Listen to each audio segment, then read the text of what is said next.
Fala aí, galera da primeira série do ensino médio da Secretaria Estadual de Educação do Estado do Rio de Janeiro. Eu sou o professor Roberto Stabile, professor de Geografia, e hoje nós vamos falar um pouquinho sobre impactos ambientais. E aí, como nós falamos na última aula, também é um assunto muito importante para o vestibular. Só para dar um exemplo para vocês, só para o Enem, eu tenho seis habilidades que trabalham com esse cenário. Ou seja, impactos ambientais caem muito, mas muito mesmo. Então a gente vai entender um pouquinho disso. Vamos falar um pouquinho dos impactos das áreas urbanas, impactos nas áreas florestais, ou seja, entender um pouquinho dessa dinâmica que a gente ouve falar muito nos últimos anos, mas muito. Principalmente depois que surge essa ideia de consciência ecológica. Bom, o primeiro aspecto que a gente tem que levar em consideração é diferenciar um pouquinho de preservação e conservação. E eu posso falar para vocês que isso é uma coisa extremamente normal da gente errar. Ah, Roberto, eu sei o que é. Para mim, eu falo tudo preservação. Ah, tem que preservar a floresta, tem que preservar os rios, tem que preservar não sei o quê. Bom, preservação e conservação são tópicos e são conceitos um pouco diferentes. Vou dar um exemplo. Preservar, galera, é intocar, é a intocabilidade. Que negócio é esse? Se eu for preservar uma floresta, ninguém pode entrar lá para nada, nem para pegar uma manga, por exemplo, na mangueira. Nada, literalmente nada. É a preservação ambiental. Preservar é a intocabilidade, não pode ir para nada. Conservar, que é um termo mais utilizado, que eu digo que deve ser mais utilizado, é um termo que você tem como característica fundamental, sabe o quê? Utilizar de forma sustentável. Aí sim eu posso pegar uma manga. Sem destruir a floresta? Posso, por que não? Como os seringueiros fazem, retirando o látex das árvores, por exemplo, o açaí, por exemplo. Todos esses sistemas onde você faz um extrativismo e um extrativismo conservador, está correto. Isso é conservação, você poder utilizar, mas sem degradar o ambiente. Preservar é a intocabilidade. Esses dois conceitos são fundamentais para a gente entender. Bom, como nós falamos de preservação e conservação, a gente tem que entender o seguinte: como é que surge essa ideia, né? Porque hoje a gente pensa muito no meio ambiente, eu acho que é muito importante isso. As empresas são mais sustentáveis.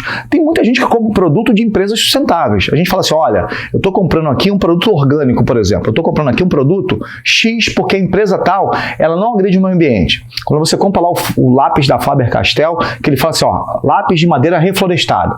É um exemplo de uma tentativa da indústria se tornar sustentável. Eu acho que essa ideia é muito importante hoje no nosso dia a dia.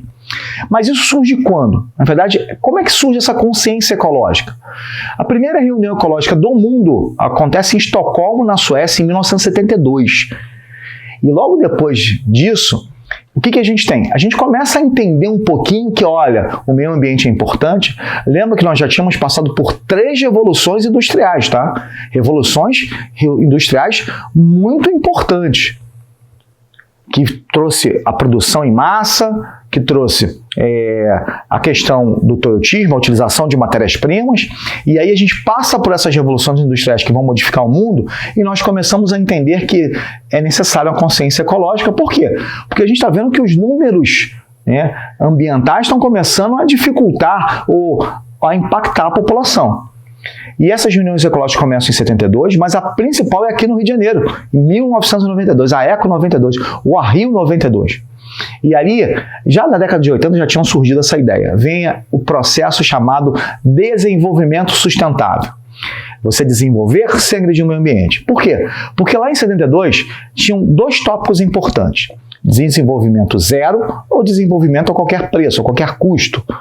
E aí, qual é que você vai utilizar? Desenvolvimento zero ou qualquer custo? Claro que é qualquer custo, você quer desenvolver. Mas quando surge o desenvolvimento sustentável, essa ideia da década de 80 de desenvolvimento sustentável, surge da seguinte forma: olha, vamos crescer economicamente, mas vamos crescer sem agredir o meio ambiente.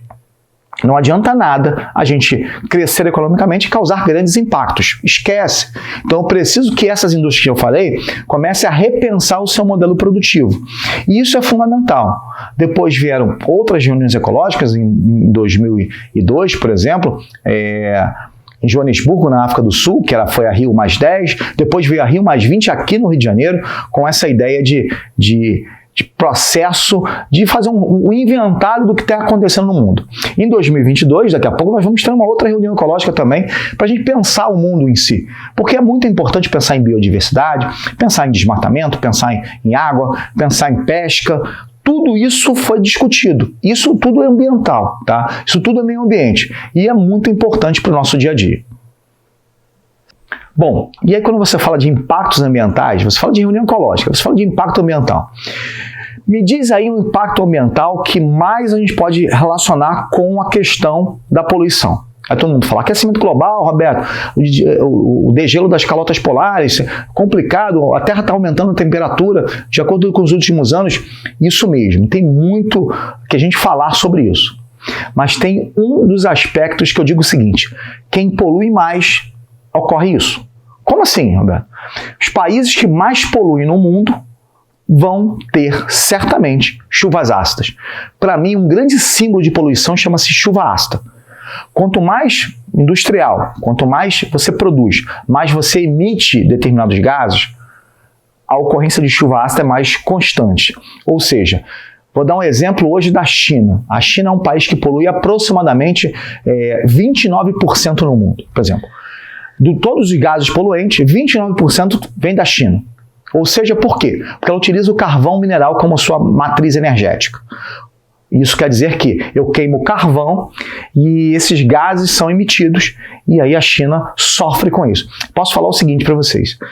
Aproximadamente 500 mil pessoas morrem na China por doenças respiratórias relacionadas a essa poluição. E a China sempre teve chuva ácida.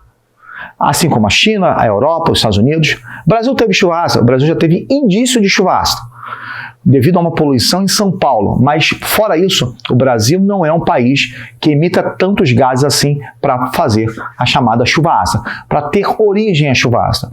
Para mim, esse é um dos grandes impactos ambientais que a gente ouve falar.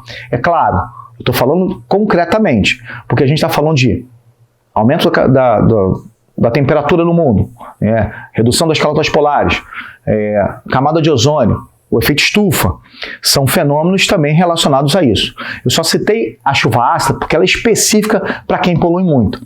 Mas vários elementos a gente ouve falar. A maré negra. Já ouviram falar da maré negra? É o derramamento de petróleo no mar.